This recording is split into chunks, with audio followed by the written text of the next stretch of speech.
21장.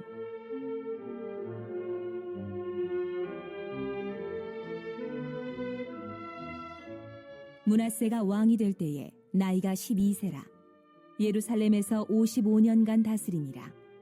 그의 어머니의 이름은 헵시바더라.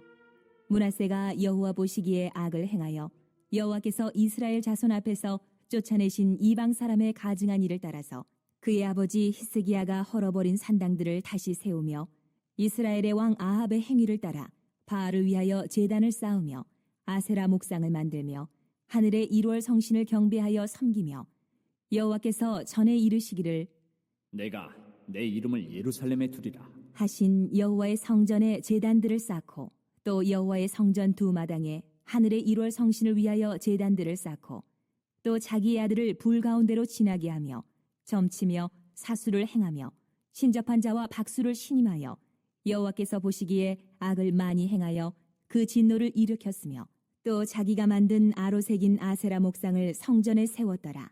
옛적에 여호와께서 이 성전에 대하여 다윗과 그의 아들 솔로몬에게 이르시기를 내가 이스라엘의 모든 지파 중에서 택한 이 성전과 예루살렘에 내 이름을 영원히 둘지라.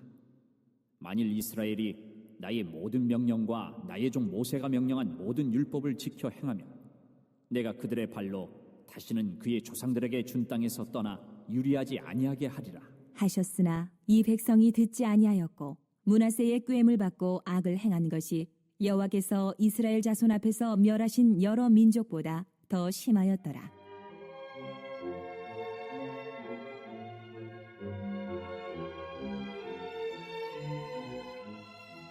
여호와께서 그의 종 모든 선지자들을 통하여 말씀하여 이르시되 유다 왕 므낫세가 이 가증한 일과 악을 행함이 그 전에 있던 아모리 사람들의 행위보다 더욱 심하였고 또 그들의 우상으로 유다를 범죄하게 하였도다.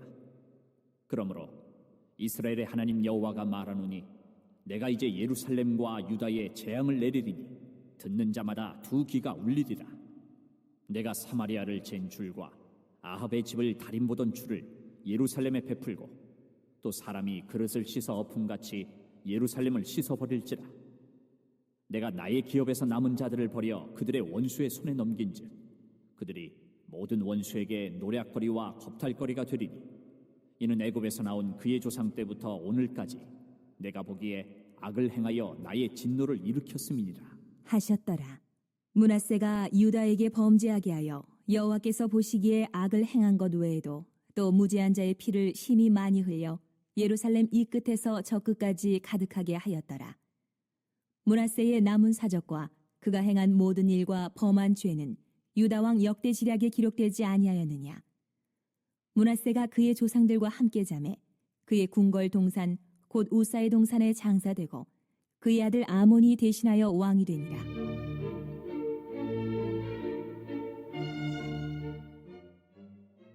아몬이 왕이 될 때에 나이가 22세라.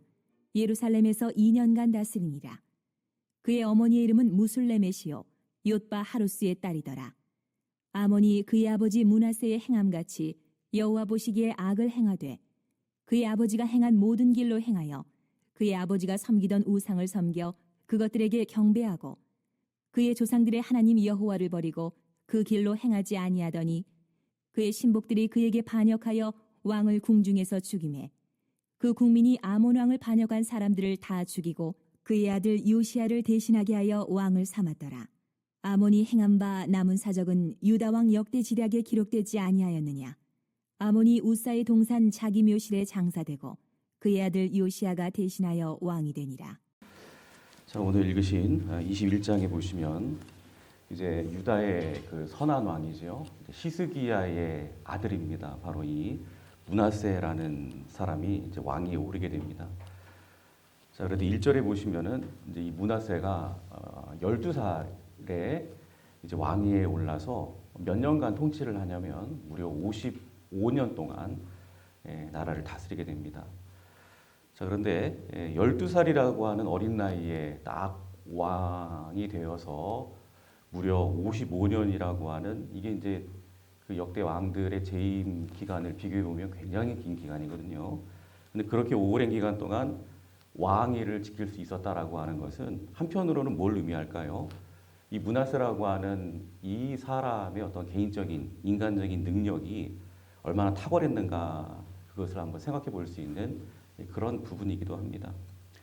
자, 그런데 우리가 기억해야 될 것은 그 탁월한 어떤 인간적인 능력, 막 통치의 능력, 이런 능력이 하나님 안에 있어야 됩니다. 그럴 때 많은 선한 열매들을 많이 맺을 텐데 이게 하나님을 막 등지고 하나님을 막 배척하는 하나님을 떠난 그러한 능력이 되면은요, 그게 어떻게 될까요? 그 능력이 오히려 하나님 앞에서 아주 죄를 친밀하게 그렇게 짓게 만드는 도구가 될 뿐이지요. 하나님 앞에서 그냥 죄를 가득가득 쌓아놓게 만드는 그런 악한 도구가 될 뿐이라는 것입니다. 그래서 여러분 우리가 어떤 능력이 있을 때 그 능력 자체만 가지고 우리가 평가할 게 아니라 그 능력이 어디에 속해 있는가. 하나님께 속해 있어서 하나님을 위해서 하나님 영광을 위해서 사용할 준비가 되어 있는 그러한 능력인지 하나님과는 아무런 상관없이 그냥 헛된 것들, 어떤 내 욕심과 어떤 내 쾌락과 어떤 그런 것들을 향하여 지금 준비된 그러한 능력인지 우리가 그런 것들을 잘 정리를 좀 해야 됩니다. 그래서 여러분 2절부터 7절에 보면요. 이렇게 하나님을 떠난 그 탁월한 인간적인 능력을 가지고 이 므낫세가요. 아주 그 능력을 총동원해 가지고 얼마나 많은 죄를 저지르고 있는가. 그 죄의 실상을 쫙 나열하고 있습니다. 우리가 저번 시간에 그 아하스 왕에 대해서 우리가 살펴볼 때 어떻게 이런 왕이 튀어나왔나 담임 목사님께서 그렇게 설교를 하시면서 아하스라고 하는 그 왕의 그 악행 얼마나 대단한지 우리가 살펴봤는데 근데 오히려 더 대단한 것 같아요. 이 므낫세는요. 2절에 보니까요. 여호와께서 이스라엘 자손 앞에서 쫓아내신 이방 사람의 가증한 일을 따라갔다. 이렇게 말씀합니다. 그러니까 여호와께서 해놓으신 그러한 일들, 즉 하나님께서 악하다 하여서 힘들게 그렇게 다 쫓아내버린 이방 사람의 가증한 일을 그냥 이 므낫세는요 쉽게 다시 따라가야지 하고 그냥 따라갔다는 거예요. 그러니까 하나님이 아주 심사숙고하셔서 힘들게 이렇게 이루어 놓으신 일을 그냥 서슴없이 망가뜨려 버리는 그러한 사람이라는 것을 알 수 있습니다. 또 3절에 보시면 그의 아버지 히스기야가 헐어버린 그 산당들을 다시 세워요. 또 북이스라엘의 그 악한 왕 아합의 행위를 따라서 바알을 위해 제단을 쌓습니다. 또 아세라 목상을 만듭니다. 또 하늘의 1월 성신을 경배하고 섬깁니다. 또 4절을 보세요. 4절에 보니까 여호와의 성전에 우상을 위한 제단을 쌓고 또 5절에 보시면 여호와의 성전 두 마당에 하늘의 1월 성신을 위해서 또 제단을 쌓습니다. 또 6절에 보시면 그 사악한 그 아하스 왕처럼 이 므낫세 왕도 마찬가지예요. 자신의 아들을 이방 우상을 위해서 불살라 버려요. 인신 제사를 드리는 이런 엄청난 짓을 또 저지르게 되죠. 또 점을 치고 또 사수를 행하고 또 신접한 자와 박수를 신임하여 그들을 등용합니다. 그래서 여호와 보시기에 악을 더 많이 그들로 하여금 행하게 만들고 그래서 하나님의 무서운 진노를 일으킵니다. 심지어는 아세라 목상을 이제 그 성전에 세우게 되는데 그 아세라 목상을 어떤 업자에게 맡겨서 이렇게 만드는 게 아니라 자신이 막 애지중지하면서 자신이 직접 조각까지 그렇게 하게 되었다. 이렇게 말씀합니다. 또 우리 이제 16절을 다 같이 봉독해 볼까요? 자, 시작. 므낫세가 유다에게 범죄하게 하여 여호와께서 보시기에 악을 행한 것 외에도 또 무죄한 자의 피를 심히 많이 흘려 예루살렘이 끝에서 저 끝까지 가득하게 하였더라. 그러니까 하나님과의 관계에 있어서 그냥 하나님을 그냥 완전히 업신여겨 버리고 하나님이 싫어하는 것만 골라서 그렇게 가득가득 죄악을 쌓아놓는 것 말고도 인간적인 관계, 수직적인 관계뿐만이 아니라 수평적인 관계에 있어서도 무죄한 자의 피를 심히 많이 흘려. 그래서 이스라엘이 이 끝에서 저 끝까지 가득하게 했더라. 그 피가 아주 가득하게 했다. 그러니까 이게 얼마나 악한 왕인지 하나님과의 관계, 인간적인 관계에서 정말 어마어마한 죄를 아주 가득가득 쌓아놓았던 왕이 바로 이 므낫세 왕이다라는 것을 소개하고 있습니다. 그런데 이상하죠. 오늘날에도 뭐 이런 일들로 인해서 아직까지 신학적으로 잘 정리가 되지 않아서 막 의아해하는 그런 분들이 계실 수가 있는데요. 이렇게 악한 자들, 정말 악한 자들이죠. 이렇게 므낫세처럼 오늘날에도 악한 자들이 있어요. 그런데 왜 하나님께서는 이 므낫세 왕을 55년 동안 이렇게 평안하게 자기가 저지르고 싶은 악행을 막 서슴없이 저지르면서 55년 동안 그렇게 왕위에 있었다 이렇게 말씀하고 있잖아요. 근데 이런 악한 왕이라면 하나님께서 빨리 제거해버리셔야죠. 쳐버리시고 그렇게 하셔야 되는데 그냥 내버려 두셨다는 거예요. 55년 동안. 여러분 이유가 뭘까요? 그렇습니다. 말 그대로 그냥 하나님께서 내버려 두신 거예요. 내버려 두신 거예요. 몇 차례 이렇게 말씀을 드렸지만은 여러분 로마서에 보시면 그 악을 유기하시는 하나님, 즉 유기하신다라고 하는 것은 그냥 내버려 두신다 그런 의미지요. 그 유기하시는 그 하나님에 대해서 사도 바울이 소개를 하고 있지요. 여러분 악을 저지르면 우리 하나님은 어떤 분이세요? 매를 들어서라도 심하게 채찍을 쳐서라도 다시금 깨닫고 하나님께로 돌아오도록 하시는 분이 바로 우리 하나님이십니다. 근데 때론 우리 하나님은요, 이렇게 므낫세처럼 악을 행함에도 불구하고 전혀 매를 들지 아니하시고 그냥 유기하실 때가 있다는 것입니다. 그냥 내버려 두실 때가 있다는 거예요. 하나님이 여러분 왜 그렇게 하실까요? 왜 그냥 방치하실까요? 그 이유는 그 악을 저지르는 그 인간에 대해서 그 어떠한 개선점도 어떠한 나아질 소망도 발견하지 못했기 때문에 그렇습니다. 그러니까 한마디로 그 인간에 대해서 포기했기 때문에 그래요. 여러분 자녀를 사랑하는 부모는요. 자녀가 잘못된 길을 가면 사랑하기 때문에 그 자녀를 막 매를 들어서라도 막 몽둥이 찜질을 해서라도 바른 길로 돌려놓기를 원하는 게 부모의 마음이죠. 근데 자녀가 한 번 얘기해도 말 안 듣고 두 번 얘기해도 말 안 듣고 더 점점 그 행위가 악하고 심해지고 부모를 완전히 무시하고 이건 뭐 부모 자식 간의 관계 같지가 않아요. 이게 어디서 이런 게 나왔는지 너무 이게 자식이 심하게 그렇게 하면요. 부모는 맨 마지막 처방이 뭐냐면 아유 그래 네 멋대로 해라. 내버려 둔다는 거죠. 아유 그냥 부모 자식 간의 관계 끊어버리자. 너무 이 자식이 이게 심하면 그렇게 된다는 것이죠. 그러니까 하나님도 마찬가지예요. 소망 없는 존재로 개선점 없는 그러한 존재로 낙인 찍혀버리면요. 하나님도 포기하는 그러한 단계까지 이르게 된다는 거예요. 그러니까 이렇게 되면 여러분 얼마나 이게 슬픈 일인지 모릅니다.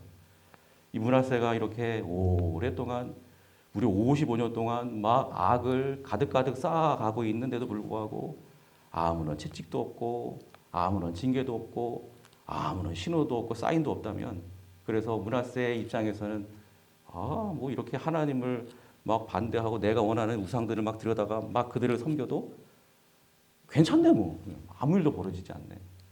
하나님 가만히 계시네. 그러면서 더더욱 악을 태연하게 쌓아갈 거예요. 그러나 하나님은 계속 두 눈을 부릅뜨고 주시하고 계시죠. 하나님이 그냥 인내하고 참고 계시는 게 아니에요. 그냥 너 어디 한번 두고 보자. 너 어디 한번 두고 보자.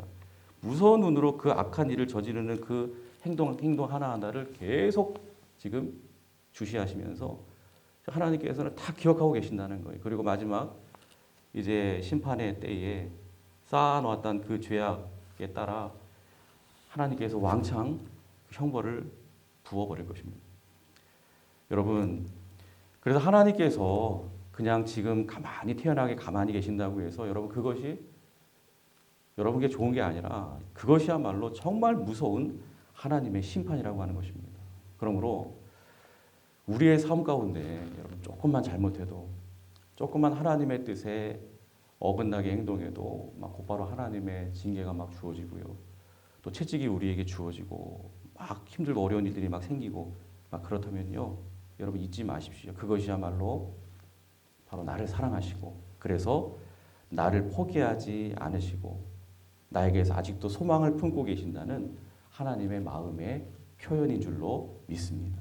그래서 여러분 혹 고난 가운데 계신다면 그 고난 속에서 나를 향한 하나님의 사랑의 마음을 더욱더 확신하면서 고난 중에서도 우리 하나님을 찬양하실 수 있는 은혜가 있기를 주님의 이름으로 축복합니다. 자, 그런데 특별히 11절에 보시면 하나님께서 왜 므낫세를 포기할 정도에까지 그렇게 이르게 되었는가? 왜 그에게서 소망을 전혀 발견하지 못했는가? 예, 좀 짐작하게 할 만한 그러한 이유를 우리가 발견하게 되는데요.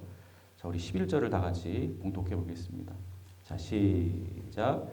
유다 왕 므낫세가 이 가증한 일과 악을 행함이 그 전에 있던 아모니 사람들의 행위보다 더욱 심하였고 또 그들의 우상으로 유다를 범죄하게 하였도다. 여기 보니까 므낫세가 이 가증한 일과 악을 행함이 그 전에 있던 아모리 사람들의 행위보다 더욱 심하였다. 이렇게 말씀하고 있습니다.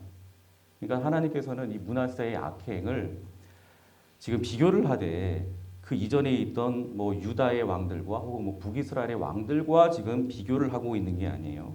누구하고 지금 비교를 하고 계십니까? 아모리 사람들. 즉 하나님을 전혀 알지 못하는 이방 사람들과 지금 비교하고 계신다는 것입니다. 차라리 오늘 성경에 므낫세의 악행이 뭐 예를 들면 뭐 이전 왕 아합의 악행보다 혹은 아하스의 악행보다 더 심하였다 하면서 같은 하나님의 백성들 내에서 이렇게 비교를 했다면 그런 대로 봐줄만 해요. 근데 지금 이방인들의 악행과 비교를 하고 있다는 것입니다. 그의 행위가 얼마나 하나님 앞에서 악했으면 이스라엘 왕들과 비교하시는 것이 아니라 아예 이방인들과 비교를 하고 계시는 것일까요? 그런데 여러분 이런 안타까운 참담함이 오늘날 우리 기독교인들을 향하여 그대로 지금 이게 재현되고 있다는 것을 우리가 한번 생각해 봐야 됩니다. 때론 세상이 막 교회를 비난하고 또 교회 다니는 그런 우리 기독교인들을 막 비난할 때가 그렇게 있습니다. 그런데 그렇게 비난할 때에 만약 오늘날 기독교인들에 대하여 예전에 기독교인들은 안 그랬는데 요즘 기독교인들은 왜 그러냐 하는 식으로 같은 기독교 안에서 우리를 비교하고 판단한다면 그래도 여러분 좀 덜 부끄러운 일입니다. 그런데 기독교 안에서 비교하는 것이 아니라 아예 하나님을 전혀 모르는 불신자들과 비교하면서 오히려 그들보다 더 못하다라고 하는 평가를 받을 때가 있다는 거예요. 아니 지금 그렇게 받고 있지요. 여러분 이게 얼마나 두렵고도 무서운 일입니까?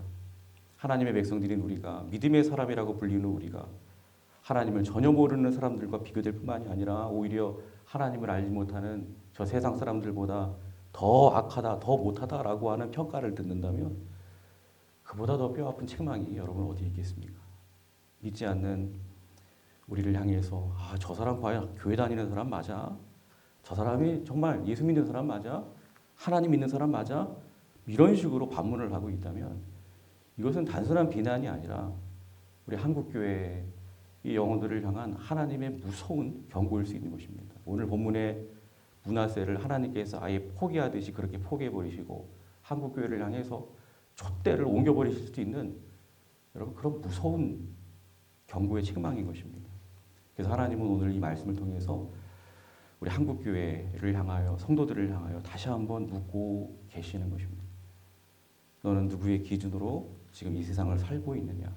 너는 정말 나의 백성답게 그렇게 살아가고 있느냐? 여러분 오늘 이 므낫세의 모습을 통해서 우리 자신의 모습을 이 새벽에 깊이 돌아볼 수 있기를 바랍니다. 혹시 내 삶의 모습이 세상이 믿지 않는 사람보다 더 거칠고 더 교만하고 더 탐욕스럽고 더 거짓되고 더 미워하는 마음이 크고 더 분열하고 더 원수 맺으면서 그래서 겉으로 보기에는 거룩해 보이지만 겉으로는 하나님을 찾고 하나님의 백성처럼 보이지만 정작 그 속에는 믿지 않는 사람들보다도 더 악하고 부정적인 것들로 가득 차 있는 정말 하나님의 백성과는 전혀 동떨어진 그런 회칠한 무덤의 모습은 혹시 아닌가? 여러분 진지하게 돌아봐야 합니다. 오늘 하나님은 이 므낫세의 모습을 통해서 경고하시면서 우리에게 돌아오라고 말씀합니다. 내가 지금 경고한다. 아직 늦지 않았으니 내가 아직 한국 교회를 포기하지 않았으니 이제라도 돌아오라 이렇게 말씀합니다. 여러분 이처럼 우리를 아직도 포기하지 않으시고 말씀으로 경고하시고 다시금 붙드시는 우리 하나님 앞에서 겸손히 정말 하나님의 백성답게 거룩한 하나님의 자녀답게 돌이킬 수 있는 저와 여러분들이 다 될 수 있기를 주님의 이름으로 축복합니다. 자, 그리고 오늘 19절부터 26절까지 보시면 한 가지만 더 우리가 살펴볼 것은 이 므낫세의 악행이 이제 그의 아들이 이제 아몬인데요. 그 아몬에게로 그대로 이어졌다 이렇게 말씀합니다. 20절, 21절을 다 같이 봉독합니다. 자, 시작. 아몬이 그의 아버지 므낫세의 행함같이 여호와 보시기에 악을 행하되 그의 아버지가 행한 모든 길로 행하여 그의 아버지가 섬기던 우상을 섬겨 그것들에게 경배하고. 여기 보면 안타까운 것은요. 이 므낫세, 이처럼 악한 므낫세 왕은요. 지금 그의 아버지가 그 선한 왕 히스기야였잖아요. 근데 아버지가 선하면 그러면 그걸 좀 닮아가지고 이 므낫세도 선한 왕이 되었으면 아버지를 따라 선한 왕으로 그렇게 나라를 통치했으면 얼마나 좋겠습니까? 근데 그 선한 아버지의 그 선한 부분은 전혀 본받지를 못하고 있습니다. 그런데 악한 것은요. 이 므낫세의 이 아들은요. 악한 왕이었던 므낫세의 그 모습은 또 그대로 담고 있어요. 그러니까 선한 것은 쉽게 담지 못하는데 악한 것은 여지없이 이렇게 담고 있다는 것입니다. 그러니까 여기서 우리가 또 깨닫게 되는 것은 여러분 그렇습니다. 좋은 것은요. 배우기가 정말 쉽지가 않아요. 좋은 것은. 근데 나쁜 것은 너무나도 쉽게 따라가요. 그냥 쉽게 뭐 가르쳐주지 않아도 그냥 그렇게 배우게 된다는 거예요. 좋은 것은 쉽게 퍼지지 않지만 나쁜 것, 뭐 그런 것들은 누룩처럼 혹은 막 잡초처럼 그냥 너무나도 쉽게 영향력을 미치면서 그렇게 번져간다는 것이죠. 그래서 우리는요, 가정에서나 뭐 교회에서나 어디에서나 하나님의 거룩한 백성답게 우리는 늘 행실에 있어서 본을 보이면서 항상 주의해야 하는 그러한 모습이 있어야 합니다. 조금이라도 마음이 느슨해지면서 잘못 행동하게 되는 그런 모습 하나가 때론 내 자녀들에게, 내 손주들에게, 더 나아가 교회의 다른 성도들에게 아주 영향력 있는 본보기로 그렇게 작용하기 때문에 그런 것입니다. 그래서 얼마 전에 제가 어떤 목사님과 제가 아는 목사님과 통화를 했습니다. 근데 이 목사님이 제천에 있는 어떤 교회에 부임을 하게 되셨는데, 근데 이제 이 부임을 하시고 한 2년 정도 이렇게 목회를 하시면서 고충 하나를 그렇게 얘기를 하시더라고요. 참 이 교회는 이상한 전통이 하나 있다. 그게 뭐냐면 이 성도들의 경우에 집안에 어떤 애경사가 있으면요. 그러면 이런 애경사가 있으니까 주일날 교회에 빠지는 것은 당연하다. 이렇게 여긴다는 거예요. 그래서 뭐 주일날 또 결혼식 같은 것도 주일날 이렇게 하면 안 되잖아요. 근데 그냥 주일날 해요. 그리고 그냥 빠져버려요. 근데 그거를 자연스럽게 그냥 태연하게 그냥 그렇게 하신다는 거예요. 성도들에게 그런 전통이 있어요. 아니, 왜 이러나. 어떤 일이 있어도 주일 성수를 목숨처럼 여기는 것이 하나님을 신앙하는 성도로서의 당연한 모습인데, 근데 그런 모습이 그 교회 성도들 안에는 실종되어 있는 거예요. 왜 그런 잘못된 신앙관을 가지게 되었는가 나중에 알게 되었는데, 그 교회에 아주 큰 영향력을 미치고 있는 중직자 한 분이 계세요. 근데 그분과 함께 이제 당회를 하는 과정에서 바로 그분이 그렇게 행동을 해요. 그렇게 자연스럽게 행동한다는 사실을 알게 되었다고 합니다. 그러니까 이게 한 사람의 잘못된 모습이죠. 이렇게 강력한 본보기가 될 수 있다는 것입니다. 우리 교회 뭐 아무개 뭐 직분자도 그러는데 뭐 그러면서 그냥 다 따라한다는 거예요. 그게 당연한 것인 줄 알고. 가정에서도 마찬가지지요. 부모가 자식과 함께 식사하는 가운데 막 누군가를 막 태연하게 비난하고 막 그런 말을 반복하면요. 아이들은 그 말을 배우려고 하지 않으려고 해도 그냥 자연스럽게 부모처럼 비난하는 그러한 습관 그대로 따라가게 된다는 것이죠. 선한 것은 잘 배우지 못하지만 나쁜 것은 너무나도 쉽게 전염이 된다는 것입니다. 그러니까 여러분, 악은 이렇게 쉽게 따라가고 쉽게 번져가고, 그러므로 오늘도 부단히 여러분 악은 멀리하시고 선을 부단히 행하시기를 주님의 이름으로 부탁을 드립니다. 악한 것은 그 모양이라도 흉내라도 내지 마시기를 바랍니다. 내 모습이 현재의 내 이런 모든 행동들이 내 자녀들에게 또 성도들에게 내 주변 사람들의 운명까지도 바꿀 수 있다라고 하는 경각심을 가지고 늘 두렵고 떨림으로 하나님 앞에서 늘 말씀대로 선을 행하며 살아가는 하나님의 거룩한 백성들이 다 되시기를 주님의 이름으로 축원합니다. 기도하겠습니다.